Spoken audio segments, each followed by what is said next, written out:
Media మిత్రులందరికీ నమస్కారం. Media మిత్రులనే కన్నా నా కుటుంబ సభ్యులు అనుకోవాలి, ఎందుకంటే నేను కూడా విలేకరుగా చేసే కొంతకాలం. అందుకనే నా కుటుంబ సభ్యులందరికీ నమస్కారం. నేను దిలీప్ రాజా. ఇంతకుముందు ఆలీతో పండుగాడు ఫోటో స్టూడియో అనే కామెడీ సినిమా తీయటం జరిగింది. ఇక్కడే ప్రెస్ మీట్ కూడా పెట్టడం జరిగింది.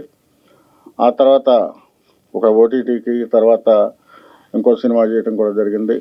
ఇప్పుడు భారతదేశ ఉప ప్రధాని, 50 సంవత్సరాల పార్లమెంటేరియన్గా ప్రపంచ రికార్డు సాధించిన వ్యక్తి, 40 సంవత్సరాలు కేంద్ర క్యాబినెట్లో మంత్రిగా చేసిన శక్తి, ఆ తర్వాత స్వాతంత్రోద్యమంలో గాంధీ గారితో కలిసి 2 పర్యాయాలు జైలుకి వెళ్ళిన స్వాతంత్ర సంగ్రామ యోధుడు, స్వర్గీయ బాబు జగజ్జీవన్ రామ్ గారి బయోపిక్ ఈ రోజున చిత్రీకరిస్తూ ఉన్నాం.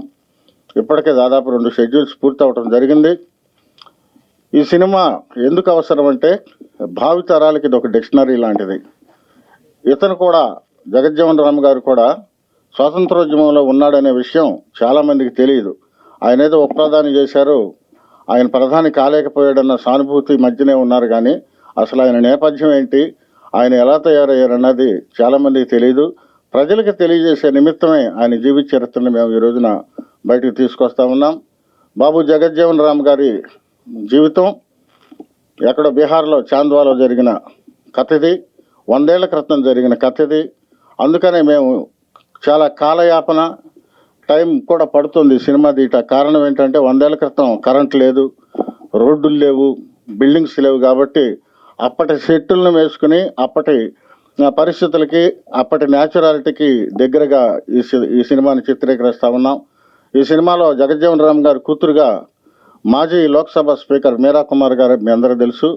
ఆ పాత్రని ప్రస్తుతం ఇందులో ప్రముఖ నటి తాళ్ళూరి రామేశ్వరి గారు ఆ పాత్రను చేయటం జరిగింది.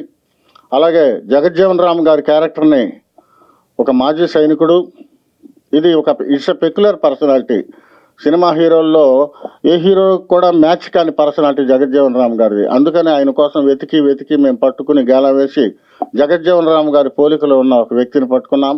ఈజ్ మిస్టర్ మిలిటరీ ప్రసాద్ గారు. ఆయన జగజ్జీవన్ రామ్ గారి క్యారెక్టర్ వేస్తున్నారు. అలాగే కృష్ణారావు గారు గాంధీ క్యారెక్టర్ వేస్తున్నారు. తర్వాత ఈ అమ్మాయి మౌనికా రెడ్డి, ఆ అమ్మాయి ఒక బ్రిటిష్ మేజర్ భార్య క్యారెక్టర్ చేస్తుంది. అంటే ఇండియన్స్ని అతను సతాయిస్తుంటే అతనితో గొడవ పడి వెళ్ళిపోయే ఇండియన్ ఫేవరెట్ క్యారెక్టర్ ఇది. ఆ క్యారెక్టర్ ఆ అమ్మాయి చేస్తుంది. తర్వాత బస్ స్టాప్ కోటేశ్వరరావు గారు ఒక క్యారెక్టర్ చేస్తున్నారు. ఆ తర్వాత సునీత చేస్తుంది, ఎర్రబాబు అని అతను చేస్తున్నాడు. ఇంకా చాలామంది ఆర్టిస్టులు దీంట్లో ఉన్నారు. ఈ రోజున ప్రెస్ మీట్ పెట్టడానికి ముఖ్య కారణం ఏంటంటే, if I picturise Jagjivan Ram movie only, it looks like a డాక్యుమెంటరీగా సినిమా తీస్తే ఎవరు చూడరు. అందుకని చెప్పని ఈ సినిమాలో నేను కమర్షియాలిటీని జోడించి ఈ సినిమాని బయోపిక్ని జనం ఎలా చూస్తారు, ఎలా చూడాలి, దాని టెక్నిక్స్ ఏంటి, ఏమేమి కమర్షియాలిటీస్ కలపాలి అన్న ఉద్దేశంతో వీటిని అన్నింటినీ కలుపుతున్నాం. ఈ సినిమాలో జగజ్జీవన్ రామ్ గారితో పాటు భగత్ సింగ్ క్యారెక్టర్ ఉన్నది, సుభాష్ చంద్రబోస్ గారి క్యారెక్టర్ ఉన్నది, ఆజాద్ క్యారెక్టర్ ఉన్నది. ఇలా ఎందుకంటే 1908లో జగజ్జీవన్ రామ్ గారు పుట్టారు, 1907లో సుభాష్ చంద్రబోస్ గారు, ఇట్లా వీళ్ళంతా ఒకే ఏజ్ గ్రూప్ వాళ్ళు. కాబట్టి అప్పుడు స్వాతంత్ర సంగ్రామంలో ఏం జరిగింది, వీళ్ళకి మధ్య జరిగిన సంఘటనలు ఏంటి, ఇవన్నీ కూడా నేను ఒక కమర్షియల్ ఆస్పెక్ట్లో తీసుకుంటూ వస్తున్నాను. ఈ సినిమా కొంత నిర్మాణం జరిగింది. ఇక ముందు కూడా ఈ సినిమాని త్వరితగతిగా పూర్తి చేసి జూలై 6వ తారీఖున జగజ్జీవన్ రామ్ గారి వర్ధంతి, ఆ రోజున ఈ సినిమా రిలీజ్ చేస్తాం. తప్పనిసరిగా ఈ సినిమాని ప్రేక్షకులు ఆదరించాలని కోరుకుంటున్నాం. ఎందుకంటే పాఠ్య పుస్తకాల్లో ఒక పాఠంగా నెహ్రూ గారిది పెట్టినా, గాంధీ గారిది పెట్టినా, ఎవరిది పెట్టినా కూడా విజువలైజేషన్కి ఎక్కువ ఇంపాక్ట్ ఉంటుంది. కాబట్టి అలాంటి మహనీయుడి జీవితాన్ని మేము ఈ రోజున తెర మీదకి ఎక్కిస్తూ ఉన్నాం. ఇది ఒక సాహస ప్రయత్నం. ఇది తెలుగే కాదు, తెలుగు, తమిళ్, కన్నడ, మలయాళం, హిందీ, ఈ అన్ని భాషల్లో కూడా ఈ సినిమాని చిత్రీకరిస్తున్నాం. చాలా ప్రధాన అంశాలు ఉన్నాయి. ఒకటేంటంటే, ఆ రోజుల్లో ఎమర్జెన్సీని ఇందిరాగాంధీ గారు అనౌన్స్ చేసినప్పుడు ఎమర్జెన్సీని విభేదించి కాంగ్రెస్ గవర్నమెంట్లో నుంచి బయటకు వచ్చారు. అన్ని అర్హతలు ఉండి కూడా ప్రధానమంత్రి కాలేని పరిస్థితి ఆ రోజున ఆయనకు వచ్చింది. అయితే మోస్ట్ సీనియర్ పార్లమెంటేరియన్గా చాలా శాఖల మీద పట్టు ఉన్న వ్యక్తిగా ఆయన సేవలు చాలా గొప్పవి. ఏకంగా రక్షణ శాఖ మంత్రిగా ఉన్నప్పుడు పాకిస్తాన్తో యుద్ధం జరిగితే ఈయన సరాసరి కేంద్ర మంత్రిగా కాకుండా యుద్ధభూమికి వెళ్ళిపోయి 15 రోజుల్లో జరగాల్సిన యుద్ధాన్ని 2 రోజుల్లోనే అవగొట్టుకుని గెలిచి వస్తారు. చాలా ఎఫిషియంట్ ఆయన ఒక మంత్రిగా. తర్వాత అనేక సంస్కరణలు ఒకే రోజున 5,000 పోస్ట్ ఆఫీసులు ఆయన పెట్టించడం జరిగింది. ఒకే రోజున కమ్యూనికేషన్ మంత్రిగా ఉన్నప్పుడు రోడ్లు వేయించడం జరిగింది. ఆయన గురించి చెప్తే అది సినిమా చూడాల్సిందే. కాబట్టి ఒక జగజ్జీవన్ రామ్ గారంటే ఆయన ఒక వ్యక్తే కాదు, ఒక స్వాతంత్ర సంగ్రామ యోధుడు. ఆయన యువనాయకుడిగా ఉన్నప్పుడు బ్రిటిష్ కాలంలోనే తను సొంతంగా లేబర్స్ పార్టీ అని పెట్టి 14 మంది సొంత ఎమ్మెల్యేలని బ్రిటిష్ వాళ్ళతో పని లేకుండా గెలిపించుకున్నాడు ఆయన.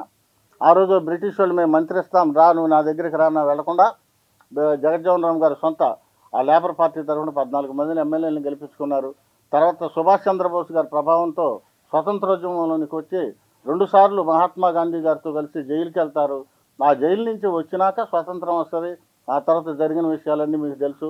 కాబట్టి ఇది 100 సంవత్సరాల క్రితం కథ కాబట్టి ఇలాంటి సినిమాలు తీయటానికి కొంత సమయం పడుతుంది. జూలై 6వ తారీఖున ఆయన వర్ధంతి సందర్భంగా మేము ఈ సినిమాని రిలీజ్ చేస్తాం. తప్పనిసరిగా ప్రేక్షకుల ఆదరణ కావాలి. నేను ఒక్క మాట అంటున్నా, ఏంటంటే ఇది ఒక డాక్యుమెంటరీ లాగానో బయోపిక్ లాగానో మేము తీయటం లేదు. I'm giving that assurity. మీకు కమర్షియల్ సినిమాలో ఏమైతే ఉంటాయో అలాంటి కమర్షియాలిటీస్ అన్నీ కూడా ఈ సినిమాలో ఉన్నాయి. జనం చూసేటట్టు, జనం మెచ్చేటట్టు, జనానికి దగ్గర అయ్యే విధంగా జగజ్జీవన్ రామ్ గారి సినిమా ఉంటుందని తెలియజేసుకుంటున్నా. Thank you very much. ఆయనే జగజ్జీవన్ రామ్ గారి క్యారెక్టర్ ఇస్తున్నారు. ఆయన మీతో 2 మాటలు మాట్లాడతాం. బాబు జగజ్జీవన్ రామ్ గారి బయోపిక్ అంటే సేమ్ టు సేమ్ ఆయన క్యారెక్టర్ని చేయడానికి మాకు ఈ అవకాశం కలగటం అదృష్టం. నంబర్ 2, ప్రపంచ ప్రఖ్యాతిగాంచిన పొలిటీషియన్ లీడర్లో ఒక పెద్ద లీడర్గా భారతదేశంలో సేవలు అందించి మనకు ఎంతో మేలు చేసిన వ్యక్తి క్యారెక్టర్ చేయటం మా అదృష్టంగా భావించి మా వల్ల సాధ్యమైనంత వరకు ఈ క్యారెక్టర్కి పూర్తి న్యాయం చేస్తానని చెప్పి తెలియజేస్తాను. ఇచ్చేసిన మిత్రులందరికీ నమస్సుమస్సులు. నాకు ఈ వ్యాసాన్ని అవకాశం కల్పించిన మా దర్శకులు దిలీప్ రాజా గారికి ధన్యవాదాలు. నేను మౌనిక రెడ్డి. ఈ మూవీలో చేయడం చాలా హ్యాపీగా ఉంది. భారత చరిత్రలో జగజ్జీవన్ రామ్కి ఒక ప్రత్యేక స్థానం ఉంది. సో ఈ మూవీలో నాకు ఆ క్యారెక్టర్ రావడం అదృష్టంగా భావిస్తున్నా. నాకు ఈ ఛాన్స్ ఇచ్చిన డైరెక్టర్ దిలీప్ రాజా గారికి thank you so much. Hi everyone, అందరికీ నమస్కారం. I'm Kavya Keerthi. Firstly, thank you so much for coming you all and supporting to our film. Today I am feeling so glad to be here. Babu Jagjeevan Ramji Gari biopic, one of the mainly చేసినందుకు I am feeling so blessed and grateful. నాకు ఈ అవకాశం ఇచ్చిన director Dilip Raja గారికి చాలా చాలా thanks. ఈ మూవీలో వర్క్ చేసిన ప్రతి ఒక్కరికి మంచి నేమ్ రావాలి అని కోరుకుంటున్నాను. And I wish you good luck to everyone in the team. Thank you. Media మిత్రులకు, పాత్రికేయ సోదరులకు ఫస్ట్ ఆఫ్ కోటేశ్వరరావు నమస్కారాలు. నిజానికి జగజ్జీవన్ రామ్ గారి గురించి నాకు ఇప్పటివరకు ఏమీ తెలియదు. నిజంగా ఇది అవసరం. ఎందుకంటే అలాంటి మహానాయకుడిని నలుగురికి తెలియజేయటటువంటి ఒక గొప్ప ప్రయోగం ఇది. ఈ ప్రయోగం చేయడానికి ఆయన సాహసించి ముందుకొచ్చినట్టు దిలీప్ రాజు గారికి నా హృదయపూర్వక ధన్యవాదాలు తెలియజేసుకుంటున్నాను. ఎందుకంటే ఇది ఒక సాహసం. సావిత్రి మహానటి సినిమా చేసినప్పుడు మహానటి అని ఏదో కొంతమంది అనుకున్నారు ప్రేక్షకులు. ఆ సినిమా రిలీజ్ అయ్యి సినిమా చూసిన తర్వాత అందరూ అబాక్ అయ్యారు. అప్పుడు ఫ్లాష్ బ్యాక్లో ఇంత ఇది ఉందా అని చెప్పి. అట్లాగే ఈ మహనీయుడైనటువంటి చరిత్రని తెరకెక్కించడానికి కంకణం కట్టుకున్నటువంటి దిలీప్ రాజా గారికి నా ధన్యవాదాలు తెలియజేసుకుంటూ మరొకసారి మీ అందరికీ నమస్కారాలు తెలియజేసుకుంటూ సెలవు.